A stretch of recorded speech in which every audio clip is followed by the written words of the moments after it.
Hello दोस्त, नमस्ते, प्रणाम। आप सब कैसे हैं? आप सबको स्वागत है मेरी वीडियो में। तो चलिए, मुझे आशा उम्मीद है कि आप सब बहुत अच्छे होंगे। तो चलिए, मैं भी आप सबके सामने हूँ। मैं भी अच्छी हूँ, स्वस्थ मस्त हूँ। आप लोग भी स्वस्थ मस्त रहिए। तो चलिए, आप सबके बीच मैं ये गाना लेके आ रही हूँ। अगर आप लोग को अच्छी लगे तो आपको सपोर्ट जरूर कीजिएगा, सब्सक्राइब जरूर कीजिएगा और ढेर सारा प्यार दुआ दीजिएगा। ओके, तो चलिए शुरू करूँ।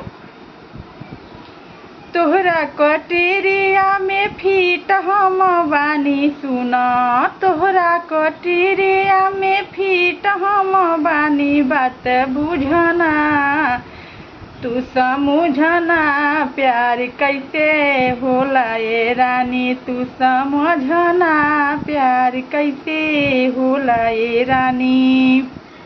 तो आप लोगों का गाना कैसा लगा ज़रूर बताइएगा, सपोर्ट कीजिएगा और कमेंट में ज़रूर बताइएगा कि कैसा लगा। और प्यार दुलार ऐसे देते रहिए आप लोग, ताकि मुझे भी कुछ उम्मीद और चांस मिले आप लोगों को आकर सुनाते हुए गाना। तो ठीक है, बाय।